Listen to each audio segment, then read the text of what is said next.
Alright, so we're going to pick up now with our second section of our lecture on photosynthesis by looking at the light reactions, or what I called in the previous section, the light-dependent reactions of photosynthesis. So before we do that, we have to talk now about photosystems. And photosystems are effectively sets of pigment molecules that are set up to capture sunlight and then feed that sunlight into something which can build our two fuel molecules for photosynthesis, being again ATP and NADPH. So the two parts of the photosystem, think about a photosystem as having two main parts. There is an antenna, and there's a part where the actual process of photosynthesis begins. The antenna complex is where we actually see the bulk of the pigment molecules that are going to be involved in capturing light and passing that light off to someone else. All right, so the antenna complex is like an antenna in a car, is set up to receive signals, in this case not a radio signal but sunlight photons that are in the appropriate range of energy and wavelength, and pass those on to what's called the reaction center. And so if we continue the analogy of the car stereo, the antenna complex is like what gathers the signal from the air around you, and the reaction center is like the stereo itself, which processes the information and puts out a signal which we can understand. So the reaction center then contains our main player molecule here, which is chlorophyll A. Chlorophyll A, remember, is the main molecule that is involved in photosynthesis that can actually start off the light reactions and eventually have something which we can work with in the dark reactions. So the antenna complex is gathering energy, it's passing the energy off to the reaction center, and the reaction center is beginning to start off the photosynthetic process. And again, the photosystem, I should also mention, is located within the thylakoid membrane. Think about our thylakoids again, our little green discs inside the chloroplast. The photosystems are set up inside those little green discs membranes, inside those thylakoid membranes. All right, so this is going to start to look a little bit scary at first. I know when you first see these images for the first time, they look like they might be a little bit too much, but if we take a step back and think about what's actually going on here, we actually do have all the tools we need to make sense of this picture. Okay, so we have, again, a thylakoid membrane. All these little guys down here are phospholipids located within the membrane of those little green Mentos discs. This blue blob here is a photosystem, and this photosystem has antenna complex, which consists of molecules. These dark green molecules would be chlorophyll B. And so when photons come in from the sun, if they hit chlorophyll B, the energy effectively bounces around from molecule to molecule to molecule to molecule, and eventually that energy might bounce around and hit chlorophyll A. Now this molecule is a different color because it's a different kind of molecule altogether. It's chlorophyll A, whereas the rest of these guys would be chlorophyll B, they might be carotenoids, they might even be some other kind of pigment. But when this energy hits chlorophyll A up here, something really important happens. Remember what we talked about with electrons. Electrons are able to, first off, contain energy, but also they can change energy levels or amounts if they're exposed to energy or if they give up energy. So when this chlorophyll A gets hit with the energy coming in from these chlorophyll B accessory pigments here, that energy excites the electrons of chlorophyll A.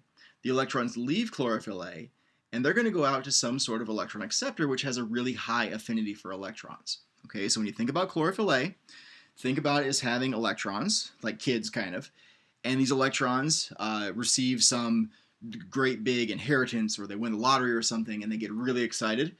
And the first thing they want to do when they win the lottery or get that big inheritance is they want to leave home. All right, the reaction center chlorophyll, this is their home.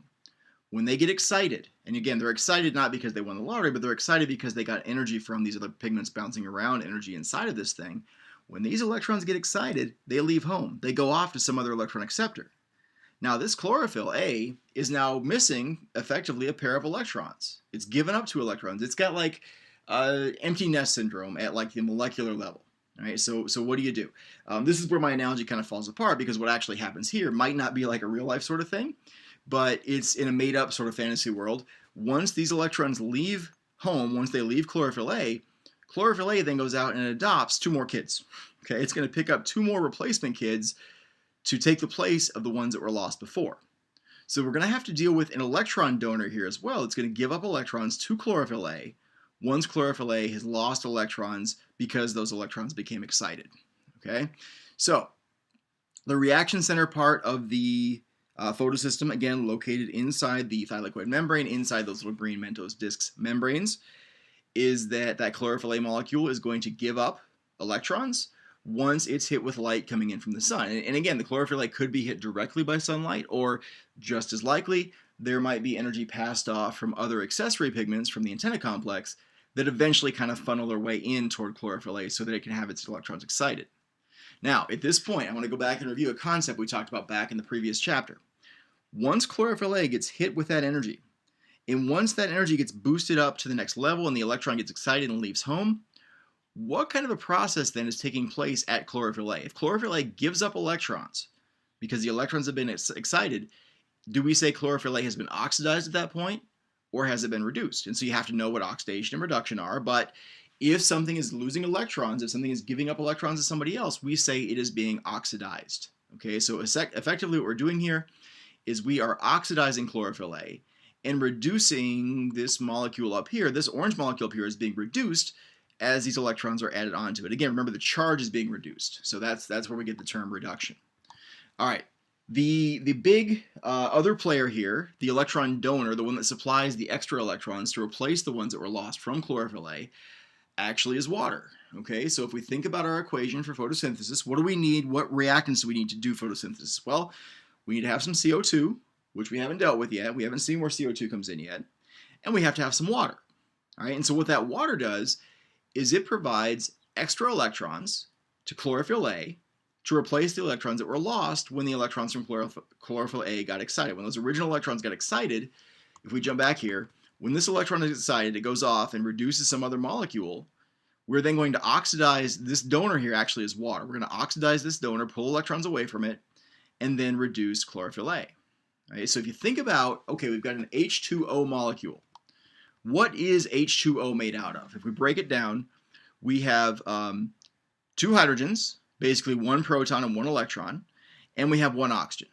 Okay, so if we take this hydrogen apart, we get two protons and we get two electrons. And those two electrons from water are the ones that are going to replace the ones that were lost from chlorophyll A. So then what we have to deal with is the two protons that were part of water, and we also have to deal with this oxygen atom, which really doesn't like being by itself, and actually this guy is going to pair up with another oxygen from another water that was being oxidized and make a molecule of O2. So again, think about our big equation for photosynthesis. We've got 6 CO2 plus 6 water plus sunlight is going to give us glucose and 6 molecules of water. I'm sorry, 6 molecules of O2. This is where the oxygen comes out of photosynthesis. All right, so the O2 that's produced, the product of O2 during photosynthesis, initially starts off as water. Right? The O2, this is where the O comes from, is from water originally. All right, so this is a really nice little schematic version which kind of shows you in a very big picture way how the light-dependent reactions work in photosynthesis. We have the blue thing is water, the green thing is chlorophyll A, the orange thing is the electron acceptor. Okay, so if we have light coming in, and the other thing about this picture too is the electrons have a certain amount of energy. This is kind of like a medium energy, this is low energy, this one's missing the electrons, so it's not showing really energy at all. But if sunlight hits this chlorophyll A, and more importantly hits that electron, the electron's energy goes up. Now it's up here. All right, so now this electron's excited. And what do we say electrons do when they get excited? They leave home. So when this electron leaves home and jumps over to this orange molecule, all right, one thing you'll notice is the energy actually goes down a little bit. Why does the energy go down from chlorophyll A into the acceptor? Well, we know that whenever you convert energy from one form to another, some of the energy is going to be given off as heat. So the rest of this little bit of difference in energy actually is given off as heat when we transfer this electron from chlorophyll over to the acceptor. All right, so we've now oxidized chlorophyll, we've taken electrons away from it. We have reduced this orange molecule, we've added electrons onto it. The last thing we have to do is to move this little electron over here over to chlorophyll. And so the electron jumps from water. Water is now oxidized. The electron reduces chlorophyll. And again, the energy content goes down because whenever you convert energy from one form to another, some of it's given off as heat. So even though the electrons have this much energy here, when they jump over to chlorophyll, the energy content goes down. All right, now, the next picture, full disclosure, a little bit scary. All right, it's going to look a little bit gnarly. There's a lot going on. All right, but this is an electron transport chain, which we saw in the previous chapter. What we did in the last chapter was we introduced the concept of what an ETC is. Now we're actually going to see a real ETC. Okay, so when you see this slide, it's going to look a little bad. You're going to want to like bury your head in the sand and get away from it, but I'm going to walk you through it. We can walk through it in class. Of course, you can go back, you can watch the video again if you need to, hear it explained again. And this is one of those things where you really need to be able to tell a story. Okay, so this is now what's happening inside the chloroplast. All right, so we have now, again, a thylakoid membrane. We've got little phospholipid tails here. This is the membrane of the thylakoid, the little green disc. We have a photosystem here. We have a photosystem here. We have an electron transport chain and another electron transport chain. We have the inside of the thylakoid inside the little green disc. And then we have the stroma outside the thylakoid, which is the space where actually the dark reactions are going to happen. But we'll get to that later on. Okay? So this is a story. There is probably no way you can just sit back and memorize this picture. At least I know I can't. There's no way I could sit down and memorize this picture. It's not going to work. But if you learn it like a story, and if you try to tell it to somebody else like a story, it's actually fairly doable. Okay, and the other thing here, the other bit of encouragement that I have for you is that if you learn this in this picture, and this picture is the same as what we learned in the last chapter, but if you learn this, you're going to be all set for the next chapter, because guess what? In the next chapter, we're going to see another electron transport chain. It works the same way. It's really not very different at all, but it happens inside the mitochondria to be the place where we manufacture ATP. All right, so if you learn it once, it's actually going to pay off twice, when we learn it for photosynthesis and then when we learn it for respiration. All right, so drink of water before we do this. Over here, we have what's called photosystem 2. Just to set the stage, we have some orange molecules. These guys are the carotenoids. We have some light green molecules. These guys are chlorophyll B. So we know chlorophyll B and carotenoids, they are the accessory pigments that are going to help chlorophyll A do its job. The two dark green guys down here, they are chlorophyll A. All right, chlorophyll A, remember, they are the reaction center. They are the star of the show. They are going to be what makes this whole process possible when it comes to actually making fuel for the dark reactions. Okay, yellow wavy lines coming in. This is sunlight. Sunlight's going to hit, in this case, this carotenoid, this chlorophyll B, and now there's energy bouncing around inside this photosystem. Bouncing around randomly. It's not trying to get anywhere. It's just bouncing around randomly. Eventually, randomly, the energy hits these two molecules of chlorophyll A. And what happens when chlorophyll A gets hit by energy? It's going to lose 2 electrons because those 2 electrons are getting excited and their energy content's going up. All right, so when the electrons get up here to this first electron transport chain, what's going to happen, they're going to be passed along, kind of like a relay race. The electrons are passed from this one to this one to this one. And think back again, what happens every time energy is converted from one form to a next? Some of the energy is given off as heat. So as the electrons pass through this ETC, they're giving up energy. Some of it's heat, some of it's not. But this energy is actually used to do active transport, which again is why we talk about this in the previous chapter. It's kind of all coming together now. Now, what do you know about active transport? Active transport requires energy. Active transport moves things against their concentration gradient. So in this case, the active transport is going to move these H pluses, these protons, from the stroma outside the thylakoid disc into the inside of the thylakoid disc. So now we're taking H pluses and we're pumping them into the thylakoid space, and we're going to see what will happen to those here in a few minutes, but that's a very important thing. What else do you know about active transport? It requires energy, right? Active transport is not a free process. Where's the energy coming from? The energy is coming from these 2 electrons, which come into this whole system with energy to spare, and as they give up energy going through this ETC, some of the energy is used to pump H pluses from the stroma into the thylakoid space. All right, now we're going to jump over here to photosystem 1. Again, we've got chlorophyll B, we've got carotenoids, we've got chlorophyll A. More sunlight coming in, energy bouncing around inside this photosystem until eventually the energy randomly hits these 2 molecules of chlorophyll A. What happens to electrons in chlorophyll A when they get it by energy? They get excited. And so the electrons from this chlorophyll A get excited, and they're going to go off now to a second electron transport chain. So what does that mean about these 2 chlorophyll A's? And what does that mean about these 2 chlorophyll A's? Well, they're short 2 electrons, right? They gave up 2 electrons, now they're minus 2 electrons. They've been oxidized. They need somebody else to reduce them and supply them with electrons. All right, well, here comes water. Water's going to come along. We're going to split that up again into 2 electrons, 2 H pluses, and a half of an O2 molecule, which really just means an oxygen atom. So just like I said a couple slides ago, we're going to break water up, 2 electrons, 2 H pluses, and an O, single oxygen atom. All right, so these electrons go into chlorophyll A, the H pluses go into the thylakoid space, and the oxygen eventually is going to be given off as oxygen gas. All right, so that tells us what happens over here to this chlorophyll A getting reduced. What happens over here? Remember, we have 2 electrons coming in through this ETC. They're cruising along. They got to end up somewhere. These 2 electrons coming in from this electron transport chain, these 2 actually become the replacements for the 2 that are lost from these 2 chlorophyll A's. So when these 2 get excited, when they get energized, when their electrons leave home and go off into the world here, when they go off to this ETC, conveniently enough, we have 2 more electrons coming in right behind that are going to reduce those 2 chlorophylls and make them ready to do the next round of energy capture. Okay, so now we're going to jump over here to the second electron transport chain. Same idea as the first, not officially exactly the same thing, but it's like the same idea. The electrons are going to go through this ETC, and eventually these 2 electrons are going to load up with NADP plus and H plus to make NADPH. So you remember in the first section when I do that really awkwardly, like badly drawn equation for how do you make NADPH? This is it.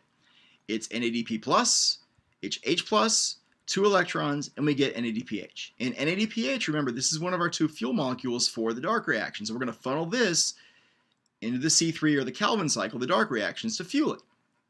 Okay, so the last thing we have to deal with in this picture is this purple and pink enzyme down here. And this enzyme is really important. This enzyme in the next chapter is going to be called ATP synthase. It's a very similar thing here.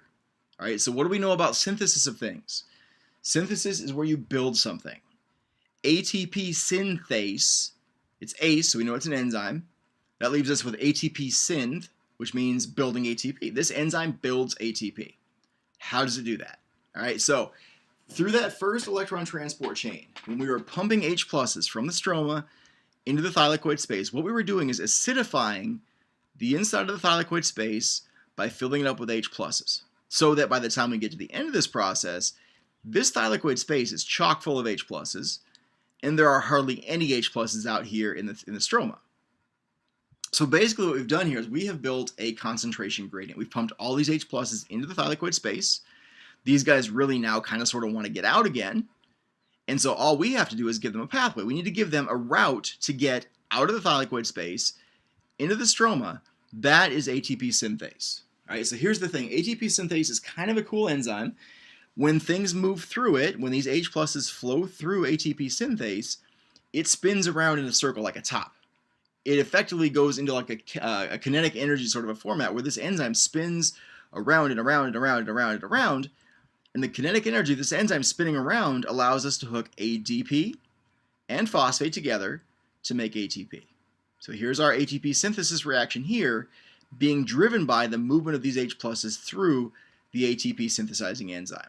All right, so our 2 fuel molecules for the dark reactions are NADPH and ATP, and we've just seen how those 2 things get made during the light reactions. Okay, so I highly, highly, highly encourage you to go back, listen to my spiel again. It tells a story. Once upon a time, there were 2 chlorophyll A molecules. Tell like a story. We've got energy coming in, bouncing around, electrons leaving, electrons being replaced, etc. Go through it, listen to it, talk about it, try to work it out and explain it to somebody else, even with a slide in front of you. If you can do that, even part of it, then you'll be miles ahead of where you were before. All right, so here are the word slides for what I just talked about in that last picture. And that last picture showed at least 1,000 words, I'm sure. But what we have here are the reaction centers getting light from the accessory pigments in the antenna complex center. And those reaction center chlorophyll A molecules are going to become excited. Right? The electrons from chlorophyll A are going to get excited. They're going to pass through an electron transport chain. That's going to allow H pluses to move from the stroma into the thylakoid space and then go back out again through ATP synthase, thereby generating ATP. All right, so again, we've got this photosystem, which is allowing us to build ATP by moving H pluses into the thylakoid space and then allowing them back out again through ATP synthase. That's going to give us ATP. The other side of the things here is we're going to take NADP plus and H plus and a couple of electrons, and we're going to make NADPH, which is our second fuel molecule for this whole process. So that's how we're going to get our ATP and our NADPH is from doing the work in these 2 photosystems. All right, so this is the same story that I showed you on what I like to call my Cookie Monster slide. If you didn't notice Cookie Monster on the last slide, or 2 slides ago, I highly encourage you to go back and look at it because that's what most people say when they see this kind of thing. But this picture, to me, is maybe not quite as friendly, but it shows exactly the same thing. We have a single thylakoid disc we've got photosystems here and here. We've got energy coming in, exciting electrons in chlorophyll A, the electrons going off to electron transport chain, replacement electrons coming in from water. The electrons come in from water to replace the 2 electrons lost from chlorophyll. As the electrons move through the ETC, that's going to allow us to do active transport of H pluses into the thylakoid space. Eventually, the electrons are going to get over here to the second photosystem. Energy is coming in. More electrons are being lost from chlorophyll A. The electrons from chlorophyll A go off to the second ETC, which is going to allow us to make NADPH.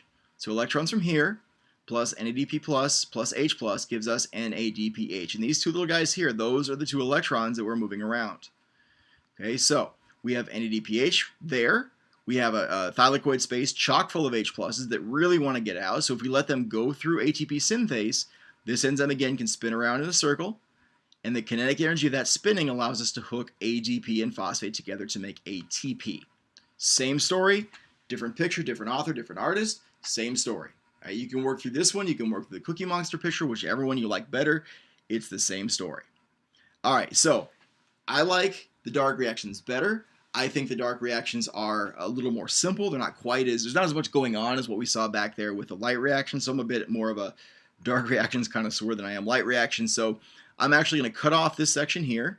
I'm going to post this, and then we'll come back and I'll cover the dark reactions and I'll cover the alternative pathways that some plants use in desert environments. So just hold that thought for a second and I will close this up.